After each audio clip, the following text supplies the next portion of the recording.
How's it going? It's Mythos, and today we're checking out Paranormal Nightmare TV once again because it's been a while since I've actually properly watched them, and I gave them a try the other night because I seen a video that was weird. And after watching it, it actually reminded me of a video I just put up last week. It was about this guy here, an old school paranormal investigator, parapsychologist, and an author as well, because recently I've been reading one of his books, and in this video, if you want to check it out, by the way, I will link it at the end of the video. I went over his old school techniques because back when he was ghost hunting in the 60s, 70s and 80s, they didn't have all of these flashy gadgets that beep and give you false positives all the time. They had to use the smarts to come up with different kind of ways to find out what's paranormal and what's not. In that video, I went over a story from one of his books, and he went to check out a supposedly haunted house. The family thought this and that was happening. It was centered around a young girl, and then he came up with some amazing ways to figure out that it was just their young girl all that time tricking them. Ways that these days people would never think about, because when they get there, they just get this device out, get that device out, and that's it. And if we look on my video, go down into the comments, the top comment there from Giselle L says, "No offense to anyone, but these days, if that plant thing happened," talking about something in the video, "team after team would spend the night videotaping the plant and talking to it with Spirit Talker." Exactly. And I laughed and said, true. Because it is. Like I said, he didn't have flashy gadgets and stuff. We have toys just for you. And there's a flashlight on the bench right here, where if you touch it... Oh, no way! Oh my god! Like she said there, most people now would go to this supposed haunting, pull out their phone and use an app to pretend to talk to some spirit there. He shot me. They don't really investigate. And I've gone over this on my channel a few times with a few different channels. They're not out there to really investigate. They're out there to make videos for YouTube. The prime goal is to make an entertaining video. Retention, click-through rate, all that is super important on YouTube if you want to be successful and have your videos do well. Not to find out what haunting is going on, if there's a haunting at all. Not to debunk anything and put the family at peace and at rest. They just want the clicks and views, which equals money. So they resort to silly things. If you go to the staircase, you'll see a bell. Just put your hand near it. It will make a noise to let us know that you're here. So the reason why that story and that paranormal debunk there from Peter Underwood reminded me of their latest video here is because, as you can see, it involves this lady here and her daughter there, a family haunted. And I really think this paranormal team could have easily figured out what was really going on here, what the real haunting was. But guess what? They just go in there, get out the flashy gadgets and talk to their phones. Oh, for fuck's sake.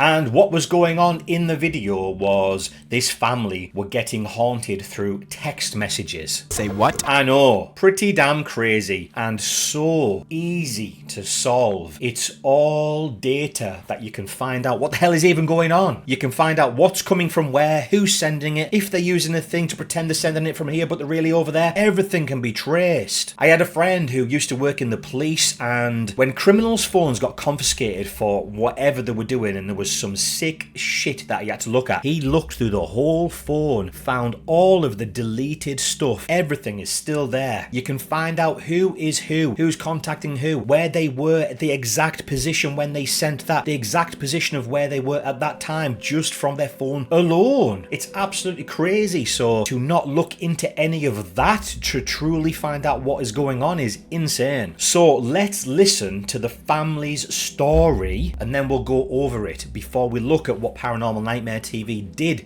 in their video. Alright, here we go. Day of investigation, and notice straight away the cameras are out. There's one here filming. He's got one there in his hand as well. Like, not even a moment to just meet them and say hey and introduce themselves. They've got the cameras out straight away.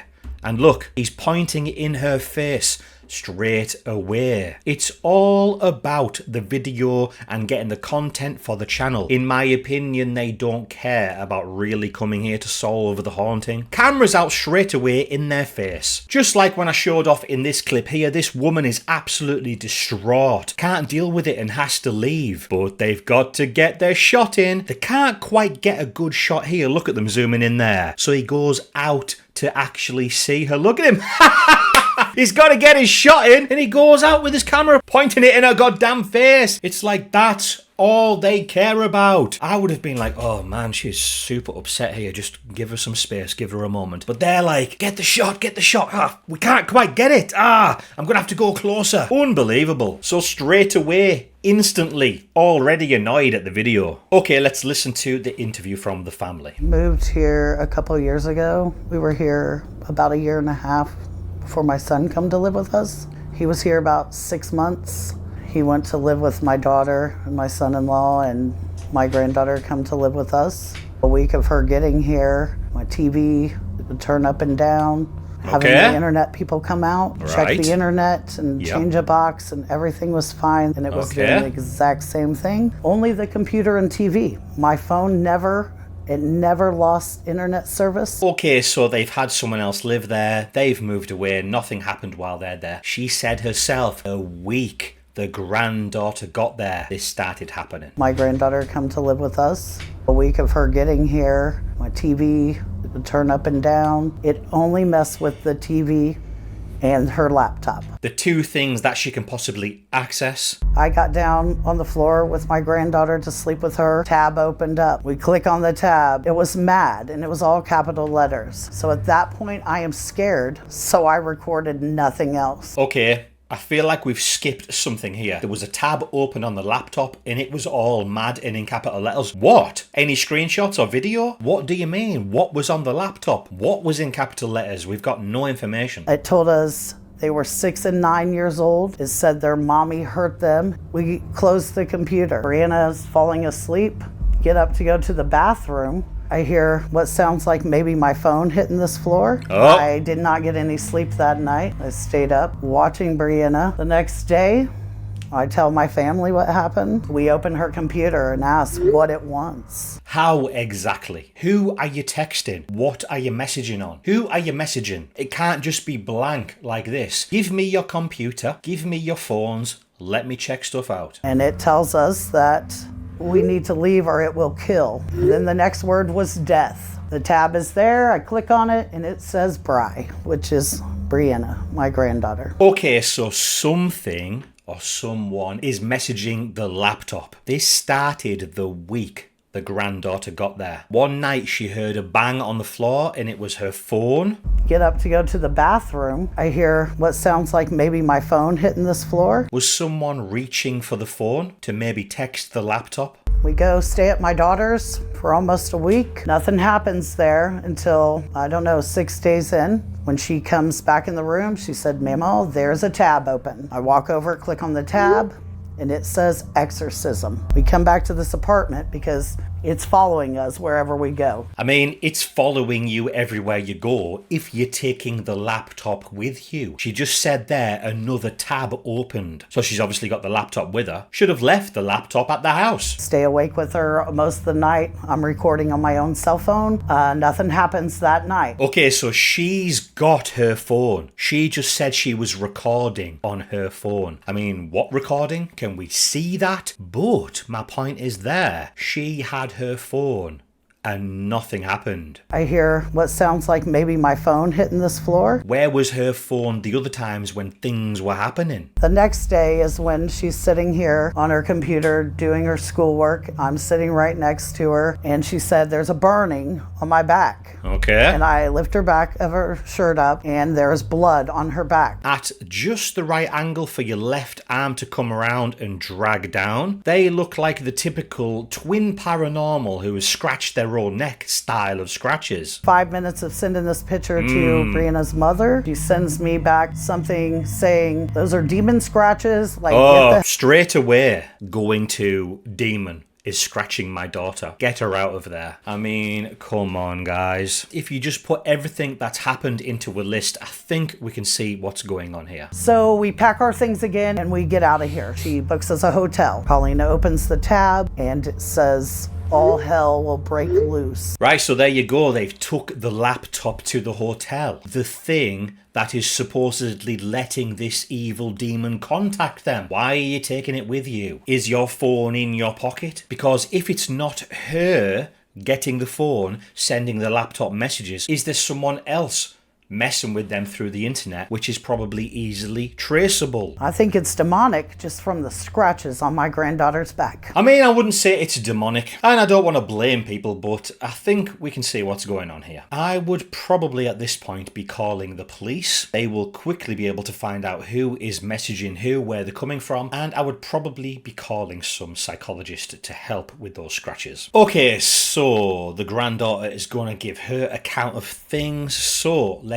check that out as well. They thought it would be best if I came to live with my grandma. About a week into that, the TV started malfunctioning. We lay down, we're trying to go to sleep, trying to get some rest so that we can visit this tomorrow with a clear head. He gave her a cross, and so we slept with the cross all night. Then the next morning, we're getting ready to go outside. There's a cup of coffee on the counter, and suddenly the cup of coffee flings onto the floor. I mean, I would love to know more details of that. Who was in the house? Who was stood where? Where was the coffee cup? Where did it end up flying to? Where did it come from? Who was nearest to it? And this is often the case with paranormal stories. Oh yeah, this thing flew across the room, and most people will be like, wow, oh my gosh, that is crazy. But it's just best to know the exact details to figure out what maybe is going on. All the lights in our apartment just went out, and she comes in and she turns her flashlight on and looks at it, and about 5 to 6 breakers are turned off, and suddenly I feel lots of like burning on my back, and my grandma's contacting priests, paranormal people. Why is the first thought to get in touch with paranormal people and priests? It may be a different belief system over there or something, but they are not the first point of call who I would be trying to reach. And that's when it told us that it was going to kill, and that death, and that it was going to kill me. It makes me sick thinking about it and talking about it. And that's all I want, is her to be left alone and not harmed. Sometimes heavy trauma can cause a person to manifest these dark things. Alright, well, he mentioned trauma there, and no one mentioned that in the client interviews, did they? So if that granddaughter has gone through some kind of trauma, maybe that's what is behind all of this. I mean, after all, yeah, she's been moved in with her grandmother.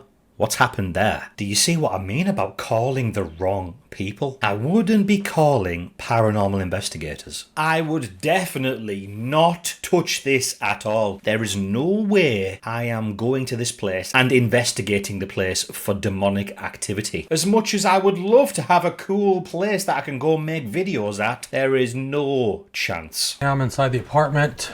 They have had a priest recently. Yeah, we're going to see if we can get this family some answers, find out what's going on here. So we do also have some storms rolling in, so that might amp up the activity here. It might also set off your rempods and things like that. Anyone inside this house, if you can see or hear me, my name is Josh. Straight away, they start off the investigation, getting the EVP voice recorder out, trying to capture the demon's voice on recorder. Now, this looks like an old Panasonic DR60 style recorder, but it's actually a Sony. I'm not sure of the model, but I just don't trust old things like that. But what a great way to start off the investigation, huh? Wow. Scary that. See, I'm in the middle of the room. Wow. It fully spiked out! Oh my gosh! What did I say? Beeping flashy gadgets. Did you scratch the granddaughter? No. Can you go in front of one of my cameras so I can see you? No. Are you the mother? No. Now, I'm not sure what is bloody saying no. He hasn't showed us, but I've seen in his other videos a little blue box. I think it might be that thing there. From what I remember and what I've seen, it's just a little blue box that literally says yes or no. Okay, so we've got more beeping devices going on, and he's got his app out as well. And if you look at this app, let me try and get a clearer picture. What app does that look like? Because on my channel before, it was actually the first video I made on Paranormal Nightmare TV, back when I wasn't calling them fake or anything. I made a video saying, hey guys, by the way, you're using a fake app. Just to let you know, maybe you want to ditch that because it's going to make you look pretty silly. And it seemed like they doubled down on it and were calling me all sorts. How dare I call them out? How dare I call them fake? And I was like, huh? Hang on a minute, I didn't call you fake. I said you're using a fake app, and I literally showed off details of the app itself, saying that it's for entertainment, it's not real, it uses AI to give you relevant responses, just for a laugh. Just for fun, just for a video. And I don't know when my video was now, a good while ago, but they're still using it. So as I went over in the video, I was saying, I think this app made by Jose someone is trying to trick people into thinking that it's the usual spirit talker that everyone uses in videos. And the guy told me who made that spirit talker app that he's got this one taken down from the UK App Store. For I can't remember why, probably ripping off the copyrighted name or something. But as you can see, it's still available in the US. And to not go over the details of what this phone says to figure out yourself that it's just rubbish, and you're using it on a paranormal investigation this sensitive, that's absolutely insane to me. It's actually quite disgusting because using this is pretty much faking paranormal evidence. It's giving you false positives and words and phrases and sentences to make for a good video. And I have never seen anyone else use this thing, just Paranormal Nightmare TV. We've got another ghosty device down here as well. We've got a rempod up there, his flashing thing here, his detector up here, his app in his hand. Alright, so as you can see, they do swapsies, and the other brother comes in and does some investigation as well, just using all of the same stuff, as well as the other brother as well, because there is 3 of them. So as the top comment on my video showed, someone was taking the piss, saying that they wouldn't investigate and debunk claims like the guy did back in the 80s. They would go in there with the flashy gadgets, the beepy gadgets, and the phone apps and claim ghost. And that's exactly what we seen here. Everything that happened in this video came from their own equipment, and I don't think that's because they work and they can really communicate with spirits. Just remove everything that they've just used to tell you that the house is haunted, and silence. Nothing. No paranormal activity. Seemingly no haunting. So are they paranormal investigators or paranormal instigators? Because all it seems like they're doing is convincing the family that yes, look, this place is haunted. Let me bless you, which we get to now. Got the family back in here. We just pray that you continue to watch over them, bless them, anything that may be attached to them or physically hurting them or touching them or trying to communicate with them. In the name of Jesus Christ, the Son of God, we just push that dark, negative energy away from them. As with all paranormal cases, you can never 100% prove the family's experiences were truly paranormal. During our investigation, we were unable to document any strange text messages and no messages on the laptop. Oh wow, okay, hang on a minute. He said he wasn't able to document any strange texts on the laptop. I didn't even know they had the laptop. I mean, if they had the laptop, I would be scoping through all of those messages and supposed tabs that was there and finding out what is going on. What is it messaging on? What kind of app? What messaging service? I wouldn't be getting my flashy beeping devices out. I'd be figuring out what's coming through where. I just didn't trust anything about that at all. And the reason why I picked on their video in particular is because it reminded me of mine. A family haunting involving a young girl. The girl was moving things around the house pretending it was a poltergeist. I just think they had flat out bad investigation techniques. I mean, they didn't even investigate the claims. They just did all the usual spiel for the video to make for an entertaining, cool video, to make their fans who absolutely adore them, to tell them how amazing they are and donate some money to their cause. Shortly after filming this episode, the family moved out of the apartment and have had no further paranormal experiences. Case closed. They've had no further paranormal experiences. I wonder what's happened there. So I just thought that was an interesting one to take a look at. If you want to check out that video that I was talking about at the start to see how I thought these stories compared, I will link that here now, so click that to check it out. Thank you so much for watching, I appreciate it, and I will see you in the next one.